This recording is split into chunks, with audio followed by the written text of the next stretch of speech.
Tudo implodiu durante o almoço de domingo.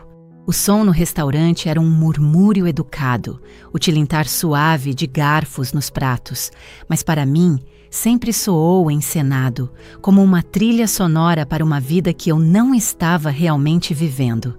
Estávamos no Solar dos Arcos, o lugar preferido do meu pai para reuniões de família. Era um lugar de madeira escura, toalhas de linho brancas e impecáveis, e garçons que deslizavam entre as mesas com um silêncio enervante. Era o tipo de restaurante que me deixava hiperconsciente da minha própria presença, sentindo como se eu tivesse sujado os pisos imaculados deles com terra, embora meus sapatos fossem provavelmente a coisa mais bem cuidada que eu possuía. Eu estava espremida entre minha mãe, que delicadamente limpava o batom num guardanapo, e minha irmã mais nova, Sofia, que estava completamente absorta na tela brilhante de seu celular. Do outro lado da mesa, meu pai, Ricardo, estava em seu elemento, transformando uma história sobre uma pescaria recente em uma saga épica. Ele tinha um dom para isso, fazer seus fins de semana mundanos soarem como aventuras heróicas. Ele era a estrela do nosso pequeno sistema solar, e o resto de nós éramos apenas planetas, esperando orbitá-lo silenciosamente e admirar sua luz. Mas antes de entrarmos na história completa, me faça um favor e deixe aquele like, se inscreve no canal e me conta nos comentários de onde você está assistindo. Meu avô, Henrique, sentava-se na cabeceira da mesa. Ele era o verdadeiro centro de gravidade da nossa família, embora nunca exigisse os holofotes. Aos 83 anos, seus olhos ainda eram aguçados e seu sorriso era o único que não parecia uma performance. Ele havia feito a viagem de 3 horas apenas para sua visita mensal, e tê-lo ali era como me enrolar em um cobertor quente em um quarto congelante. Eu estava mexendo distraidamente meu chá gelado com um canudo, fingindo estar cativada pela história do meu pai, quando o vovô Henrique ergueu sua taça. A luz bateu no cristal, espalhando um pequeno arco-íris sobre a toalha de mesa branca. "Um brinde", disse ele, sua voz carregando um calor que instantaneamente cortou a atmosfera estéril da sala. Todos ficaram em silêncio. Meu pai pausou sua história, um breve lampejo de irritação cruzando seu rosto por ter sido ofuscado, mas ele rapidamente o mascarou com um sorriso tolerante. Os olhos do vovô encontraram os meus do outro lado da mesa. Eles continham um olhar de orgulho puro e descomplicado, algo que eu raramente recebia de qualquer outra pessoa. "A Maia", ele anunciou. Eu estava pensando no caminho para cá, o quão incrivelmente orgulhoso estou dela. Construindo uma vida para si mesma, se mantendo com os próprios pés. Ele estava radiante e eu sentia aquele calor familiar e desconfortável subir em minhas bochechas. Eu nunca fui boa em aceitar elogios. Eles sempre pareciam um prelúdio para o fracasso. Então, ele proferiu as palavras que levaram a performance inteira a uma parada brusca. "E estou tão feliz que você amou o apartamento que comprei para você, minha querida." Minha mão, segurando um copo de água a meio caminho dos meus lábios, simplesmente parou. O movimento foi tão repentino que algumas gotas derramaram pela borda, frias contra minha pele. O som da voz do meu pai desapareceu. A conversa ambiente de outras mesas pareceu recuar para um zumbido distante. O mundo inteiro, ao que parecia, havia caído em um silêncio perfeito e horrível. Eu observei, como se em câmera lenta, a mão de minha mãe congelar a caminho de sua xícara de chá. Seu batom perfeitamente aplicado parecia tremer. Ao meu lado, o polegar de Sofia pausou sua rolagem interminável e sem sentido. Até ela, selada em sua bolha de apatia digital, sentiu a queda súbita de pressão. Então veio o som mais alto que eu já tinha ouvido. O garfo de prata pesado do meu pai escorregou de sua mão e bateu em seu prato. Foi um estalo metálico e agudo, como um tiro em uma catedral. Eu lentamente baixei meu copo de volta à mesa, minha mão tremendo tão levemente que rezei para que ninguém pudesse ver. Minha garganta parecia impossivelmente apertada. Olhei para o meu avô, cujo sorriso ainda estava fixo no lugar, completamente alheio à granada que ele acabara de rolar para a mesa. Que apartamento! Sussurrei. As palavras foram tão fracas que não tive certeza se as disse de fato. Mas eles ouviram. Todos ouviram. Vovô Henrique piscou, seu sorriso finalmente vacilando, enquanto a confusão nublava suas feições. Ele inclinou a cabeça. O apartamento, querida. Aquele que eu paguei. O flat no centro logo que você se formou. Seu presente de formatura. Meu estômago não apenas despencou, parecia que foi violentamente arrancado, deixando para trás um vazio frio e cavernoso. O flat no centro. Meu presente de formatura. As palavras eram estranhas. Elas pertenciam a uma história diferente, a uma vida diferente. Uma vida onde um avô compra uma casa para sua neta, e ela realmente consegue morar nela. Nos últimos 4 anos, minha vida tinha sido o oposto polar de um flat no centro. Minha vida era um porão. Um quarto úmido e mofado nos fundos de uma casa de propriedade de uma mulher chamada Dona Elvira, cujo fumo constante deixava um cheiro que permeava o assoalho e se agarrava ao meu cabelo e roupas. Minha vida era entregar a ela R$ 900 em dinheiro vivo todo santo mês, porque ela desconfiava do sistema bancário. Minha vida era o tremor constante e gemido da bomba d'água, que servia como minha única companhia. Minha vida era uma coleção de móveis garimpados em brechós e um colchão que encontrei na rua. Era assim a sensação perpétua de estar no subsolo, tanto literal quanto metaforicamente. E naquele momento terrível e esclarecedor, as duas realidades colidiram. A vida que meu avô tinha pretendido para mim e a vida que eu estava realmente vivendo.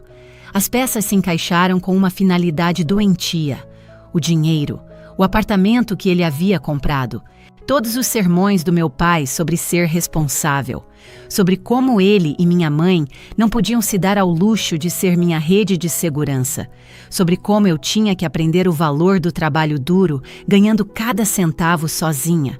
A maneira como ele me olhava com aquele estranho orgulho desapontado sempre que eu mencionava pegar um turno extra. Essa é a minha garota, ele dizia, construindo o próprio caminho.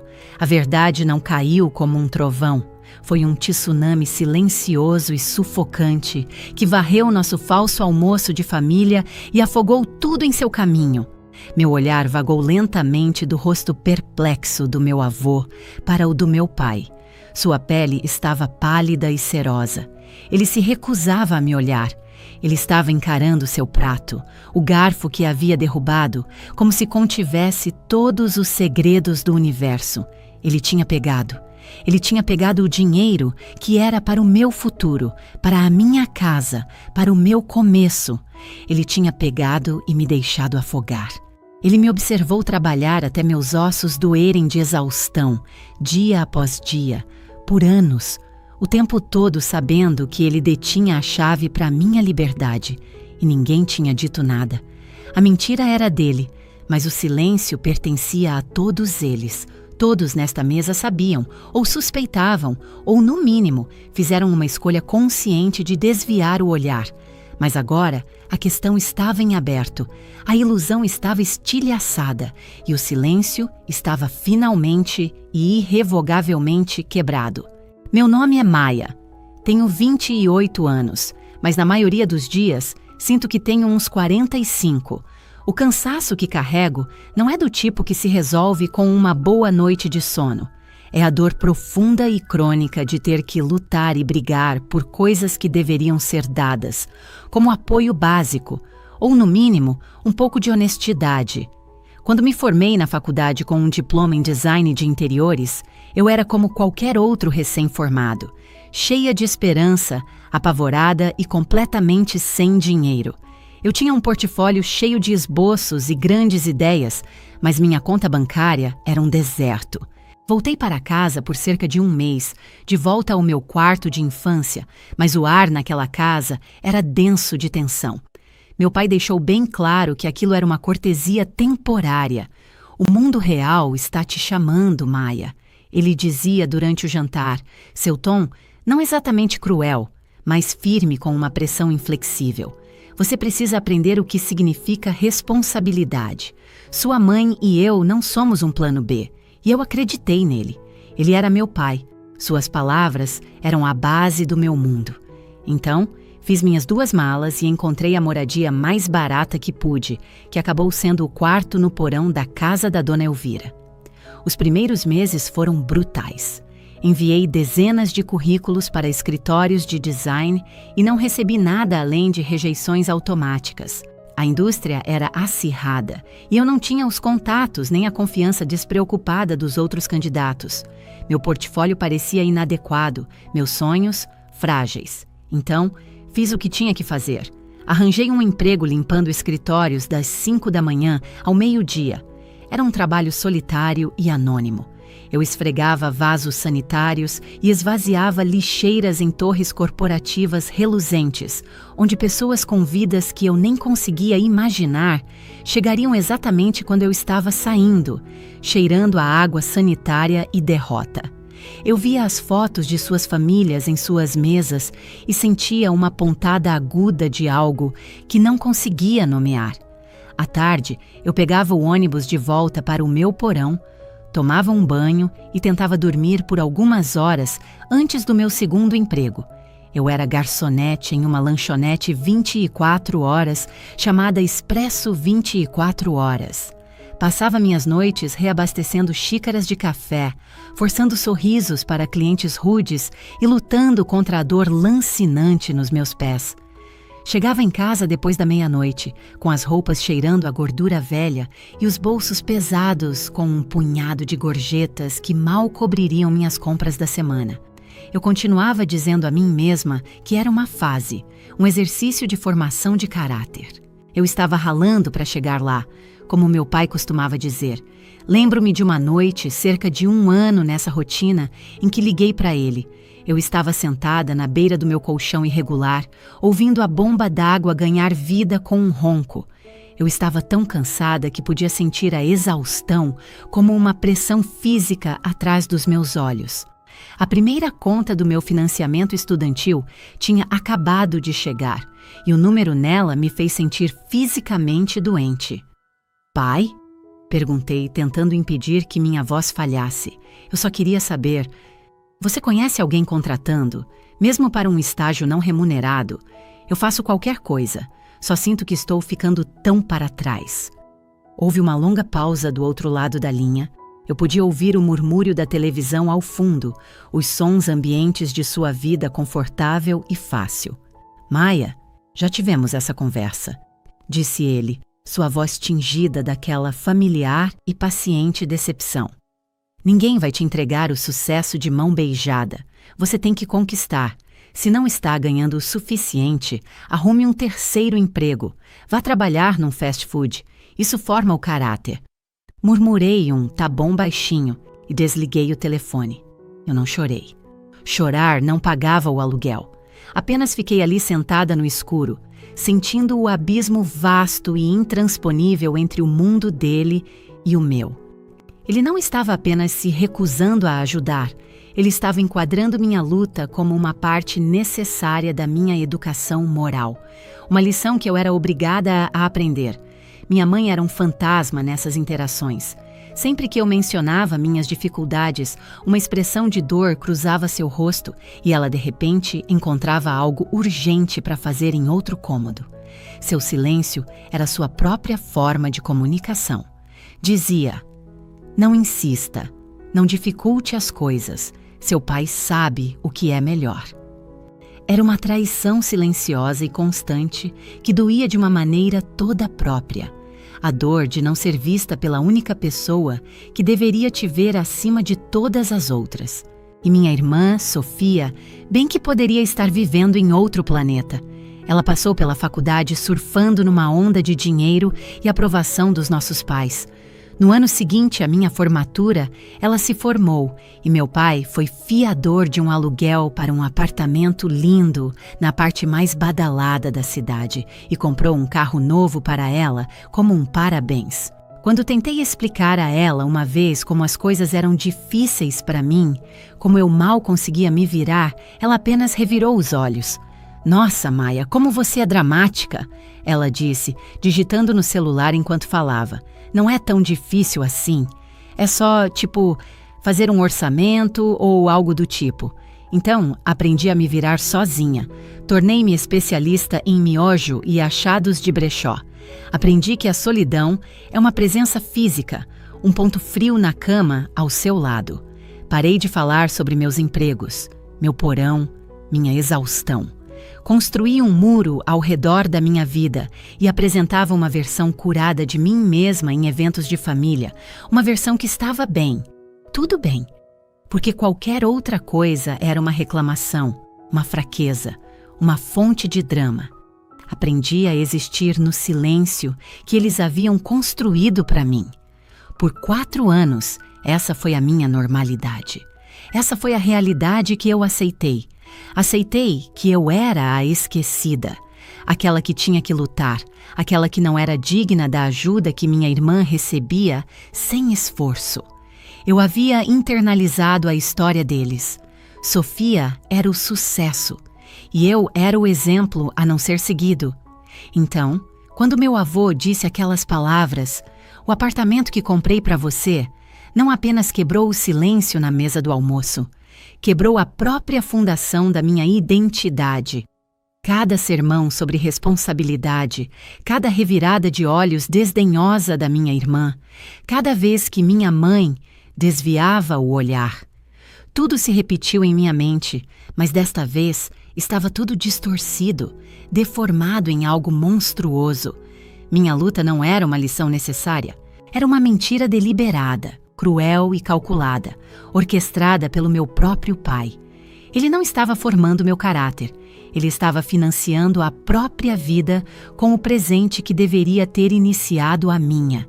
E a família que eu tentei desesperadamente agradar havia sido sua cúmplice silenciosa. O chão sob meus pés desapareceu e eu estava em queda livre. O silêncio que se seguiu à minha pergunta sussurrada, "Que apartamento?", era pesado e sufocante, como um cobertor de lã molhado. Por um instante, ninguém se moveu. Éramos um retrato de natureza morta de uma família implodindo. Meu avô foi o primeiro a falar, sua voz despojada do calor anterior, agora com um tom de profunda confusão. Ele olhou do meu rosto pálido para a postura rígida do meu pai. "O flat, Ricardo", disse o vovô, suas palavras direcionadas diretamente ao meu pai. "Aquele no Torres do Parque. Eu comprei para a Maia. Você cuidou de toda a papelada. Você me disse que ela se mudou logo após a formatura e que estava adorando." Todas as cabeças na mesa se viraram para o meu pai. Ele ainda não levantava o olhar do prato, estudando o padrão floral da louça como se fosse uma obra de arte complexa. A mão da minha mãe, que estava congelada perto da xícara de chá, começou a tremer. Ela rapidamente a escondeu no colo. "Ricardo", disse ela, sua voz fina e fraca, um som que eu não ouvia dela há anos. "Do que ele está falando?" Meu pai finalmente levantou a cabeça. Seu rosto era uma mistura caótica de choque, medo e um bizarro lampejo de raiva, como se nós fôssemos os errados por desenterrar seu segredo. Ele pigarreou, tentando se envolver no manto de autoridade que sempre usava. "Foi um investimento, Henrique", disse ele, tentando um tom casual que falhou espetacularmente. "O mercado não estava bom. Eu estava guardando para ela. Eu ia resolver isso mais tarde. A mentira era tão frágil, tão insultuosa em sua simplicidade, que algo dentro de mim finalmente quebrou. 4 anos de conformidade silenciosa, de morder a língua, de engolir minha dor, tudo se dissolveu em uma onda de fúria pura e fria. "Não", eu disse. Minha voz era afiada, cortando o ar tenso. Soou mais alta do que eu pretendia, mais forte. "Você não ia resolver isso mais tarde. Você ia ficar com ele." Todos os olhares que estavam fixos no meu pai agora se voltaram para mim. Eu podia sentir o choque deles. Eu era a Maia, a quieta, a que nunca criava problemas. Mas a mulher que acabara de falar não era ela. Era alguém novo, forjado no fogo dessa traição. A expressão do meu avô endureceu. A confusão gentil desapareceu, substituída por uma compreensão crescente e terrível. Ele encarou meu pai, seu filho, e eu vi o exato momento em que sua confiança nele se desintegrou.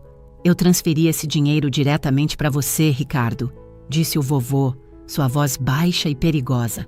425 mil reais. O descritivo da transferência afirmava explicitamente seu propósito. Para a compra do flat da Maia, 425 mil reais. O número pairava no ar, obsceno e impossível. Minha mente disparou, fazendo as contas. Era mais dinheiro do que eu havia ganhado nos últimos 4 anos somados. O suficiente para a entrada de uma casa.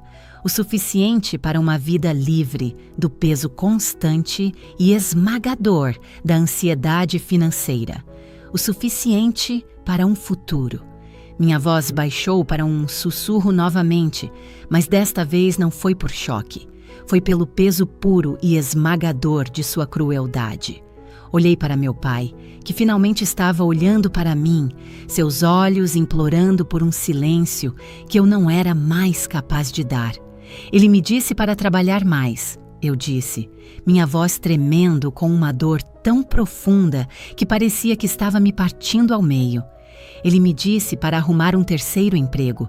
Ele me disse que eu estava por conta própria. Respirei fundo, tremendo.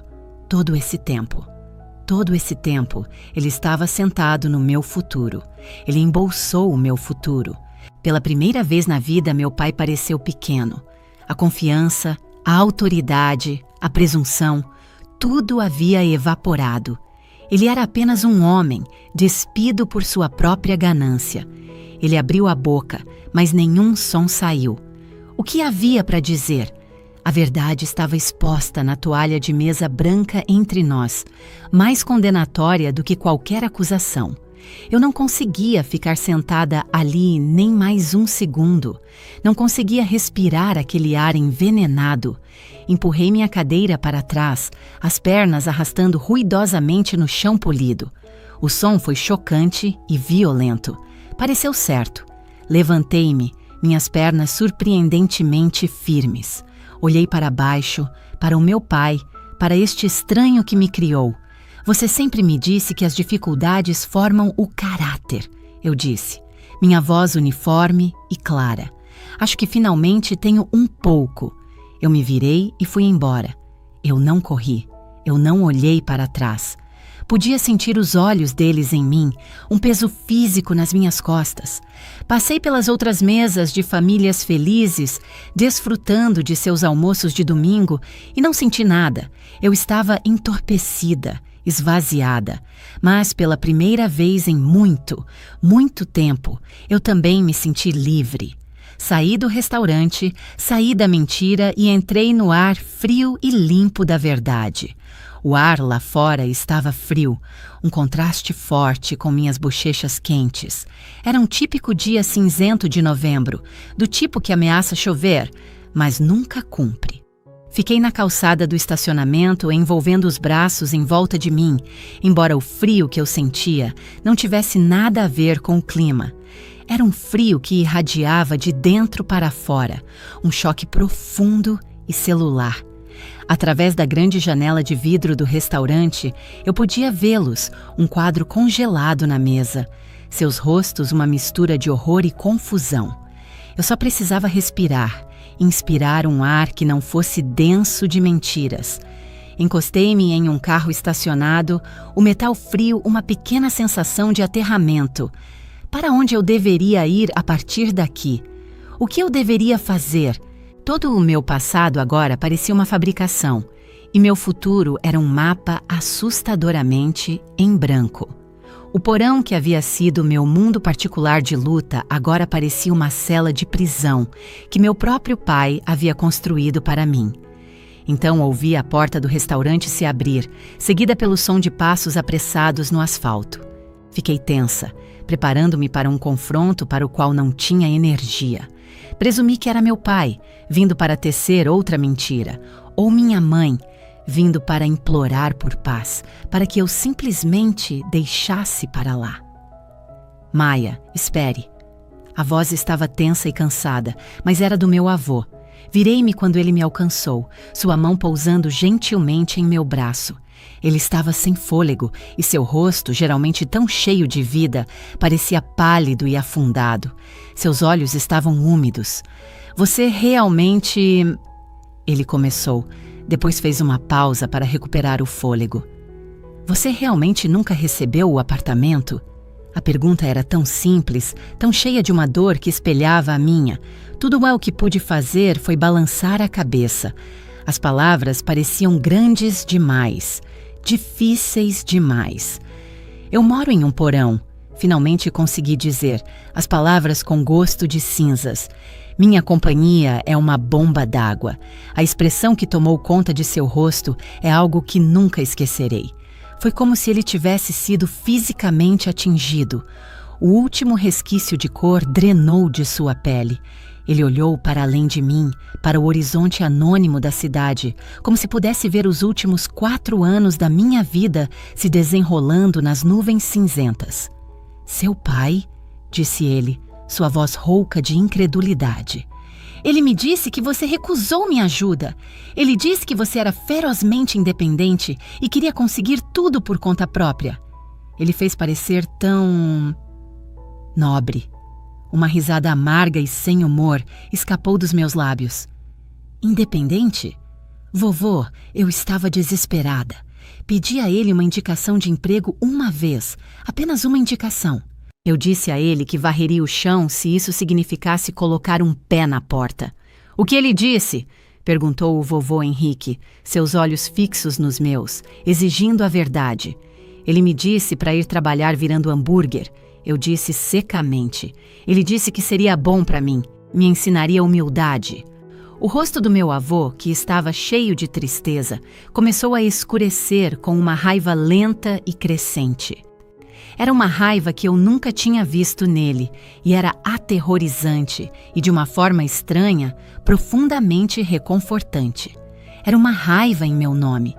Ele me disse que você era ingrata, sussurrou o vovô, como se confessasse um pecado. Ele disse que ele e sua mãe lhe ofereceram tudo, mas você jogou na cara deles. Ele disse que você era difícil, que nunca apreciava o que tinha. Aquelas palavras foram como tapas. Ingrata. Difícil. Por anos, eu secretamente me perguntei se eram verdade. Passei inúmeras noites no meu porão, me perguntando o que havia de errado comigo, por que não conseguia ser mais como a Sofia, por que me sentia tão desconectada da minha própria família. Eu me culpei. Agora eu sabia. Era tudo parte da narrativa que ele construiu para esconder seu crime. Ele não apenas roubou meu dinheiro, ele roubou minha reputação, reescrevendo-me como a vilã em uma história onde ele era o pai paciente e sofredor. Olhei meu avô diretamente nos olhos, a dormência dentro de mim, finalmente dando lugar a uma raiva limpa e afiada. Eu não sabia que deveria agradecê-lo por roubo, eu disse. A mandíbula do meu avô se contraiu. Ele afastou a mão do meu braço e a cerrou em um punho. Ele olhou de volta para o restaurante, para o filho que havia criado. O filho que mentiu para ele, roubou dele e usou sua generosidade como uma arma contra sua própria filha. Isso não é apenas sobre o dinheiro, Maia, disse ele, sua voz baixa e firme. Ele mentiu para mim. Ele usou o meu amor por você para te machucar. Isso eu não posso perdoar. Naquele momento, parado naquele estacionamento frio e impessoal, senti um vínculo com meu avô que nunca havia sentido antes. Éramos 2 pessoas em uma ilha, os últimos sobreviventes de um naufrágio que não vimos chegar. Nós éramos os que foram traídos, nós éramos uma equipe. A raiva ainda estava lá, uma espiral quente no meu estômago, Mas pela primeira vez, eu não estava sozinha nela. Eu tinha um aliado. E ele estava tão furioso quanto eu. Meu avô ficou em silêncio por um longo momento, seu olhar fixo na janela do restaurante, onde os restos de nossa família ainda estavam presos nos destroços. A raiva em seu rosto lentamente se transformou em um olhar de determinação sombria. "Eu vou consertar isso", disse ele baixinho, virando-se para mim. Sua voz era firme, não deixando espaço para discussão. Cruzei os braços sobre o peito, uma postura defensiva que aperfeiçoei ao longo dos anos. "Como?", perguntei, a palavra saindo mais quebrada do que eu pretendia. Como ele poderia consertar 4 anos de mentiras? Como ele poderia me devolver o tempo que perdi, as oportunidades que perdi, a crença em minha própria família que havia sido completamente destruída? Ele não ofereceu platitudes vazias ou promessas fáceis. Em vez disso, ele olhou para mim, seus olhos perscrutando os meus, e disse 4 palavras simples: "Me mostre onde você mora." O pedido me pegou de surpresa. Uma onda de vergonha me invadiu. Meu porão não era um lugar que você mostrava às pessoas. Era um segredo, um símbolo do meu fracasso. Mas olhando para o rosto do meu avô, não vi julgamento, apenas uma necessidade profunda e ressonante de entender todo o escopo da traição. "Tudo bem", sussurrei.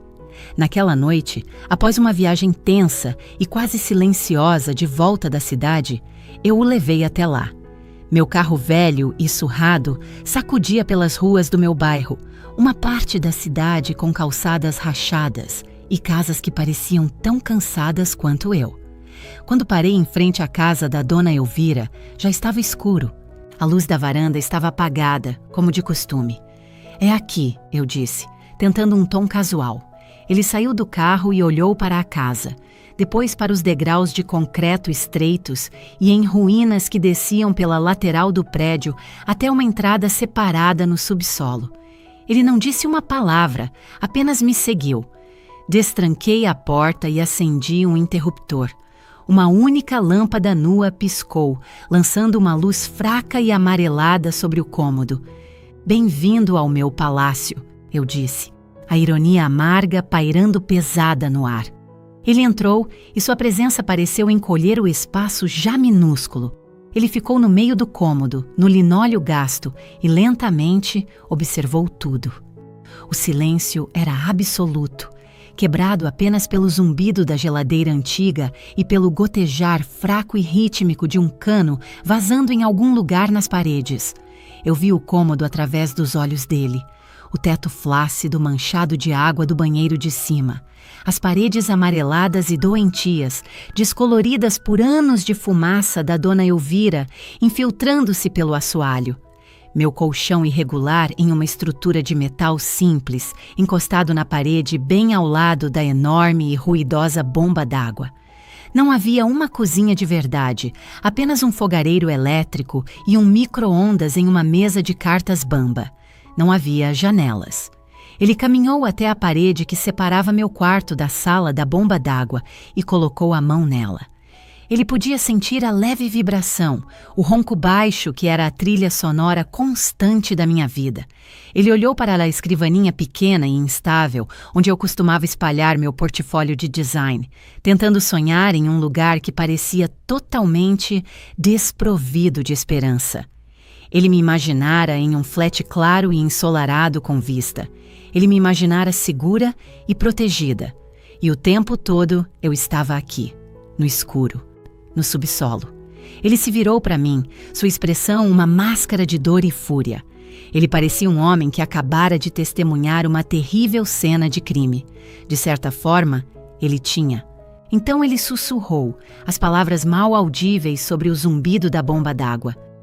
"Ele não roubou apenas de você, Maia. Ele roubou de nós dois." Eu só pude assentir, um nó de lágrimas não derramadas se formando em minha garganta. Naquelas palavras, encontrei uma validação que era mais poderosa do que qualquer pedido de desculpas poderia ser. Ele não era apenas meu avô, ele era minha vítima companheira.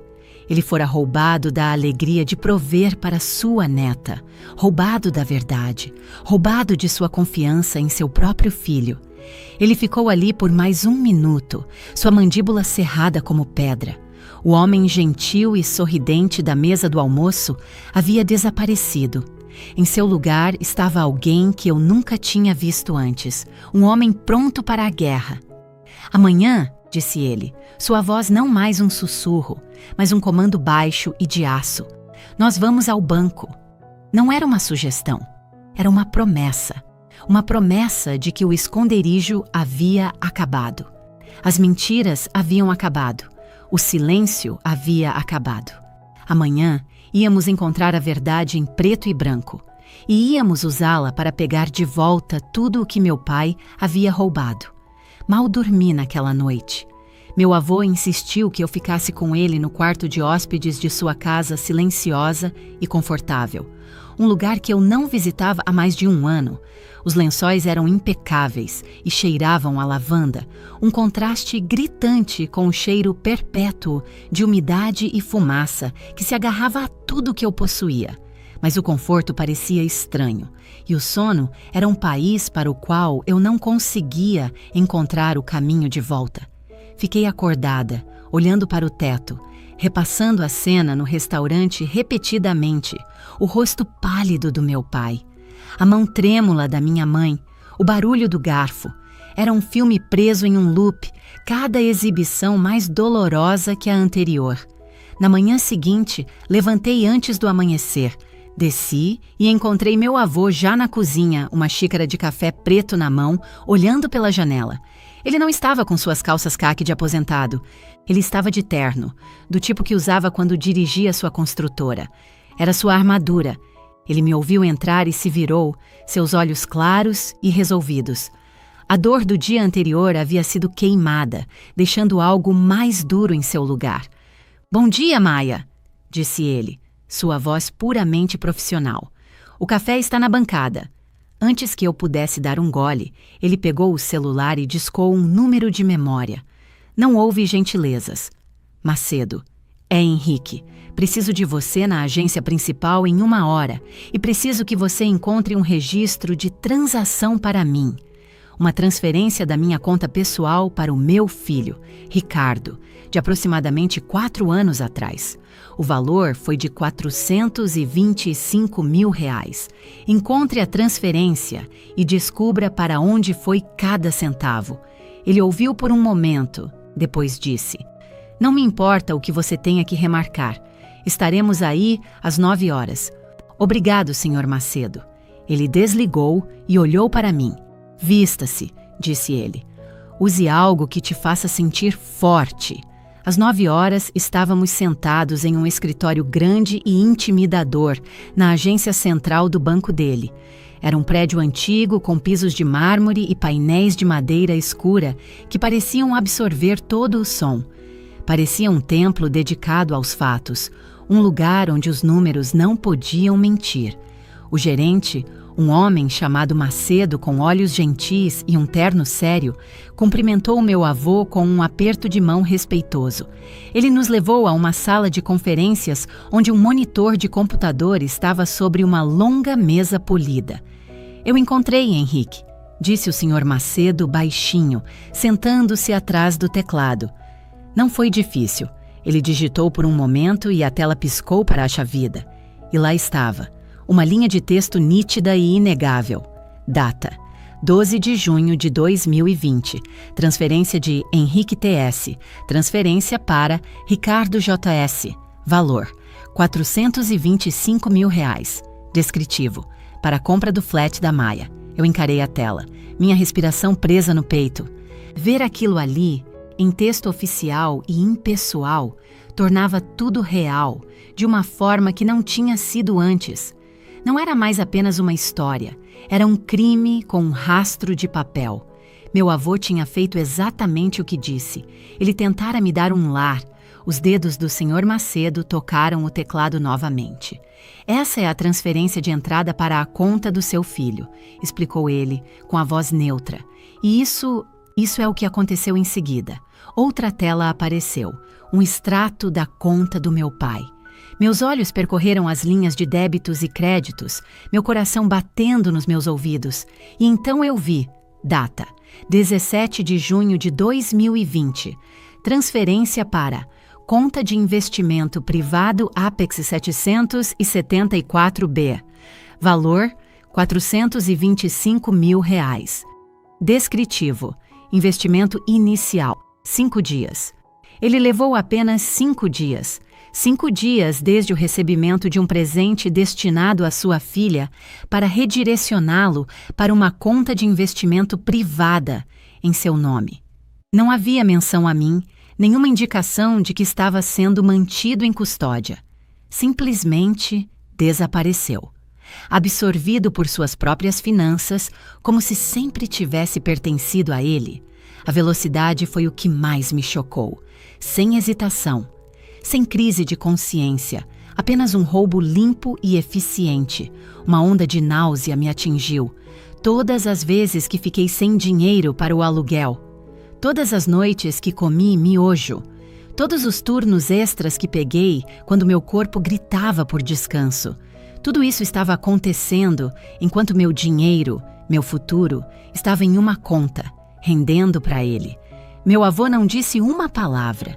Ele apenas encarou a tela, a mandíbula tão tensa que eu podia ver os músculos trabalhando em sua bochecha.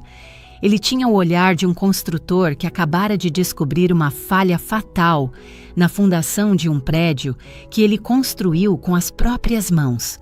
Seu filho, sua fundação, estava podre. Quando o gerente se virou para nós, a voz do meu avô estava tão fria e dura quanto o piso de mármore lá fora.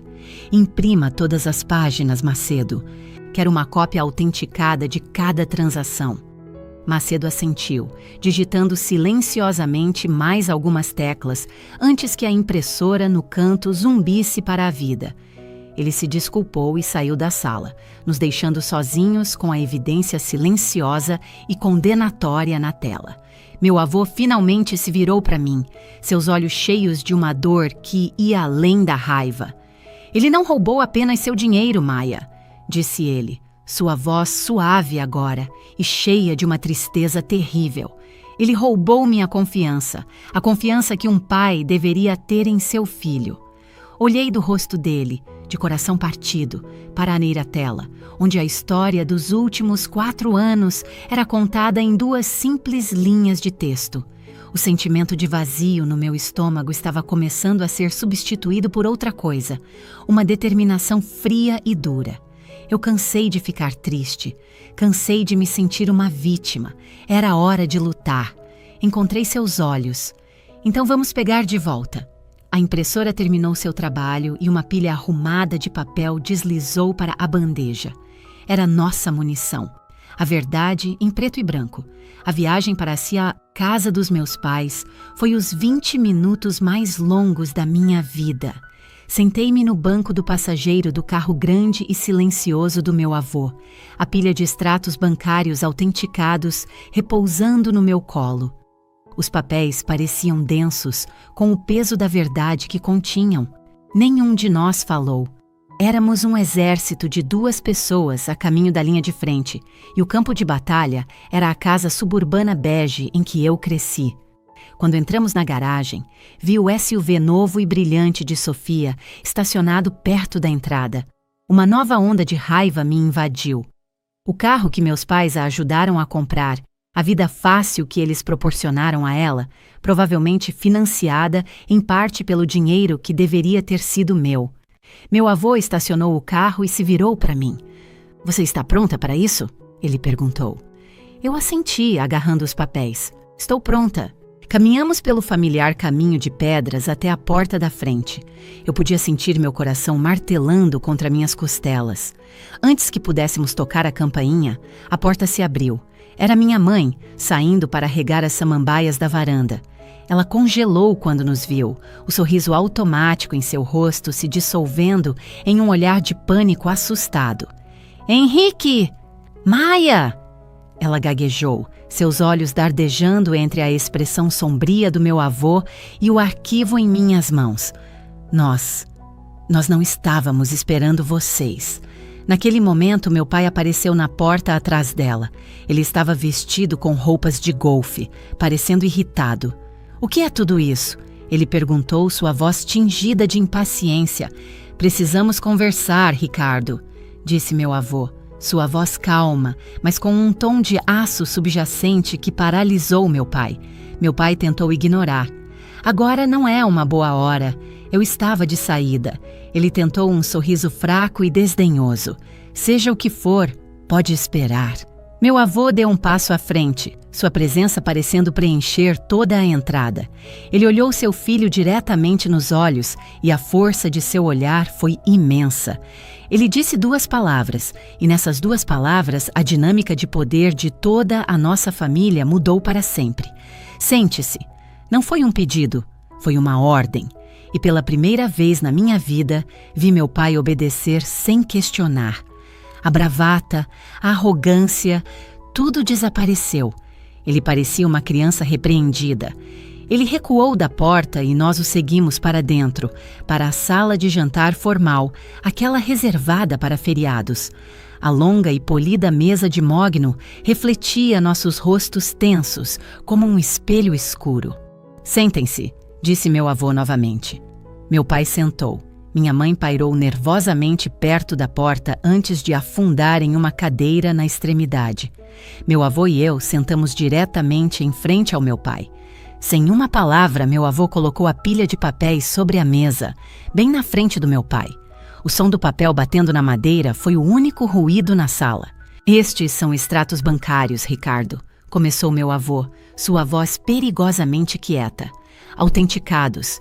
Eles mostram uma transferência de R$425 mil da minha conta para a sua, com o propósito expresso de comprar um lar para sua filha." Meu pai encarou os papéis, o rosto pálido. "E eles mostram outra transferência", continuou meu avô, sua voz endurecendo 5 dias depois, desse valor exato para sua conta de investimento pessoal. "Você pegou o dinheiro destinado à sua filha. Você mentiu para ela. Você mentiu para mim." Meu pai gaguejou. Eu estava guardando para ela, para o futuro dela. Era um investimento, para ela. A desculpa era tão patética que meu avô explodiu, sua voz estalando como um chicote. "Ela está morando em um porão." As palavras ecoaram na sala silenciosa. Minha mãe soltou um soluço pequeno e estrangulado. Meu pai se encolheu, e foi aí que eu soube que era a minha vez. O medo se foi, substituído por uma calma estranha e fria. Inclinei-me para a frente, minhas mãos espalmadas na mesa. Eu não levantei a voz, falei diretamente com ele, minha voz firme e clara. "Você me disse que eu não estava trabalhando duro o suficiente", eu disse. "Você me disse que eu não merecia ajuda. Você me disse para ir virar hambúrguer. Você me viu trabalhar em 2 empregos por 4 anos e me disse que estava orgulhoso do meu caráter. Isso fazia parte da lição, pai.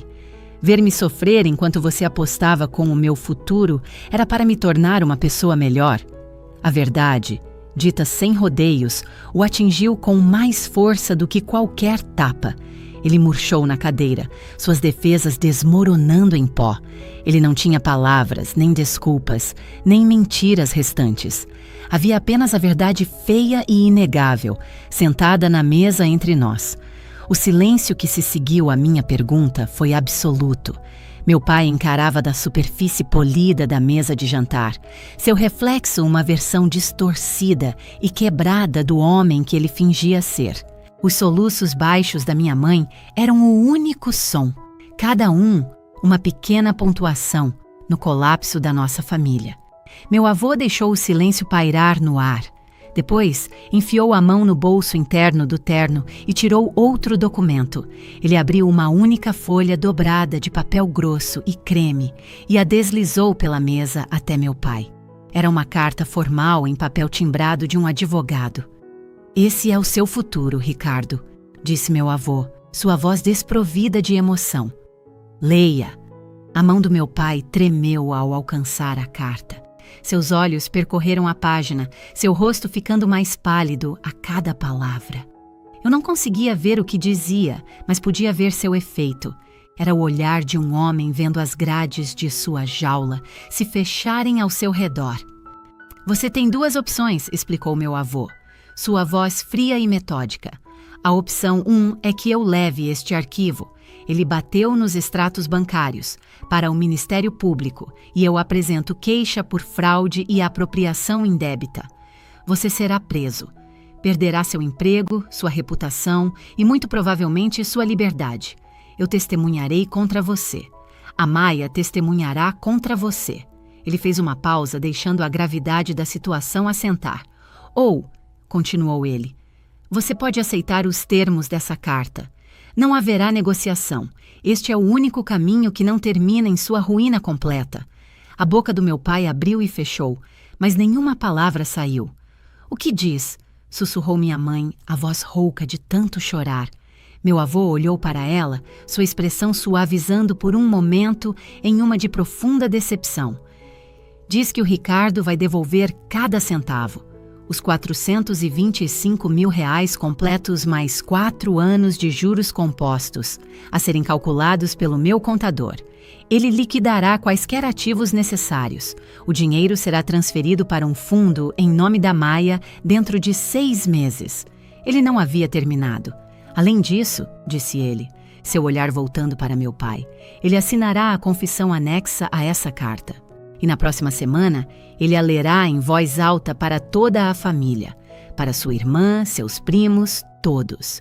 Todos eles merecem saber o tipo de homem que você é. Foi brutal, um desmantelamento sistemático do orgulho do meu pai. Não se tratava apenas de reaver o dinheiro. Tratava-se de forçá-lo a assumir a verdade, a dizê-la com sua própria voz. Ricardo, me diga que não é verdade, sussurrou minha mãe, seus olhos suplicantes. Meu pai apenas encarou a carta, seu rosto uma máscara de derrota total. O silêncio dele foi a resposta dela. A última centelha de esperança nos olhos dela morreu. Com o assunto resolvido, a atenção do meu avô se voltou para mim. A dureza deixou seu rosto, substituída por uma preocupação gentil. Maia, disse ele suavemente, você não vai ficar naquele porão nem mais uma noite. Suba para o seu antigo quarto e faça uma mala. Você vai morar comigo até encontrarmos um lugar novo para você. Um lugar decente. A oferta foi uma tábua de salvação. Era segurança, era cuidado, oferecido livremente e sem condições. Lágrimas que eu não sabia que estava segurando finalmente brotaram em meus olhos. Assenti, incapaz de falar além do nó na minha garganta. Obrigada, sussurrei. Olhei para o meu pai, este homem pequeno e quebrado, e pela primeira vez não me senti pequena ou inadequada. Não senti absolutamente nada por ele.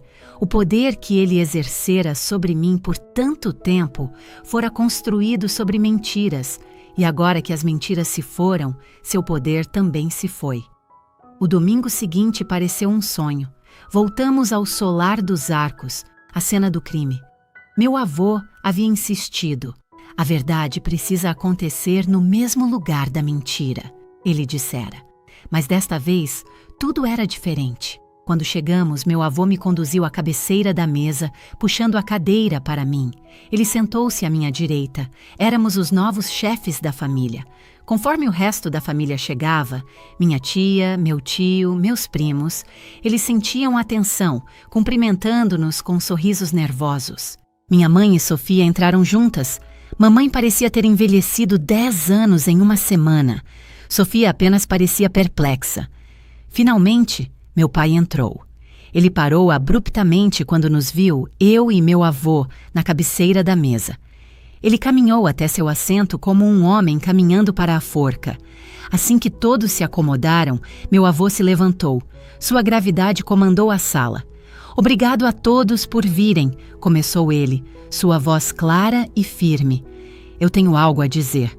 4 anos atrás, dei ao meu filho, Ricardo, uma quantia substancial de dinheiro. Era um presente para sua filha, Maia, para que ela comprasse um apartamento. Um murmúrio percorreu a família. Meu filho, continuou meu avô, seu olhar fixo em meu pai, não deu o dinheiro a Maia. Ele o pegou para si mesmo. Ele mentiu para mim, dizendo que ela estava morando em um lindo flat. Ele mentiu para a Maia, dizendo que ela estava por conta própria. E ele a deixou sofrer, trabalhando em 2 empregos e morando em um porão enquanto fingia ser um pai nobre. Um suspiro coletivo percorreu a mesa. Sofia me encarou, de boca aberta. Pela primeira vez, ela estava vendo que minha vida não tinha sido um drama. Tinha sido uma luta que ela não conseguia imaginar. Meu avô enfiou a mão no bolso e tirou a confissão. Ele contornou a mesa e a colocou na frente do meu pai. Leia! Ele ordenou. Meu pai pegou o papel, suas mãos tremendo violentamente. O restaurante inteiro estava em silêncio, observando. Ele pigarreou e começou a ler. Sua voz, um sussurro rouco e trêmulo. Eu, Ricardo? Ele começou. Admito que em 12 de junho de 2020 me apropriei indevidamente de R$425 mil que me foram dados em confiança por meu pai, Henrique. Este dinheiro era destinado à minha filha, Maia. Ele teve que parar, respirando fundo. Eu enganei intencionalmente meu pai. Eu enganei intencionalmente minha filha, Maia. Eu permiti que ela sofresse financeiramente por 4 anos enquanto usava o dinheiro dela para meu ganho pessoal. Ele leu tudo, cada palavra autoincriminadora. Quando terminou, seu rosto estava molhado de lágrimas de vergonha. Ele largou o papel na mesa como se o tivesse queimado. Quando ele terminou, houve um silêncio profundo e ressonante. Era o som de uma família finalmente se vendo com clareza. As máscaras caíram e nos escombros, pela primeira vez, senti que podia respirar. As semanas que se seguiram foram um borrão de mudanças silenciosas. Fiel à sua palavra, meu avô me ajudou a encontrar um novo lugar. Era um apartamento ensolarado de um quarto no último andar de um prédio no centro, com janelas de verdade que davam para um pequeno parque. Depois de 4 anos vivendo no subsolo, a luz do sol parecia um milagre. Na primeira manhã em que acordei lá, fiquei na cama e apenas observei a luz entrar pela janela. Não havia cheiro de mofo, nenhum som de uma bomba d'água roncando. Era um lar. Naquela manhã, fiz algo que não fazia há anos. Abri meu antigo notebook, encontrei o arquivo rotulado Portfólio e soprei a poeira digital. Passei a semana seguinte atualizando-o, sentindo uma centelha da paixão que pensei ter morrido. Eu não era mais apenas uma sobrevivente. Eu era uma designer novamente. Comecei a me candidatar a todos os estúdios de design de interiores da cidade. 3 meses depois daquele terrível almoço de domingo, consegui um emprego. Era uma posição de designer júnior em uma pequena empresa boutique especializada em apartamentos pequenos, o tipo de espaço que eu sonhava em ter. Meu passado, antes uma fonte de vergonha, agora era minha força. Eu sabia como era viver em um espaço esmagador e sabia como transformá-lo em um santuário. Algumas semanas depois, ofereci meu primeiro brunch. Apenas eu e meu avô, em uma pequena mesa que eu havia garimpado em um brechó e repintado, perto da janela do meu novo apartamento. Ele olhou ao redor, um sorriso lento e profundo se espalhando por seu rosto. Ele ergueu sua xícara de café em um brinde. "Isto", disse ele, sua voz embargada de emoção. "Isto é o que eu imaginei." Estendi a mão sobre a mesa e toquei a dele. "Eu também, vovô", eu disse. "Eu também." Ficamos ali na sala silenciosa e ensolarada, 2 sobreviventes que haviam reconstruído algo belo a partir dos escombros. Minha história tem um final feliz, mas as cicatrizes ainda estão lá. Meu relacionamento com meus pais está quebrado, talvez irreparavelmente. Meu pai está devolvendo o dinheiro, mas nunca poderá devolver o tempo. Minha mãe e minha irmã ligam às vezes, suas vozes cheias de uma gentileza hesitante e culpada que ainda não sei como aceitar. A cura não é uma linha reta. Mas minha experiência me ensinou que segredos e mentiras podem apodrecer uma família por dentro, mas a verdade, não importa quão dolorosa, é como a luz do sol. É um desinfetante. É a única coisa que permite um novo crescimento.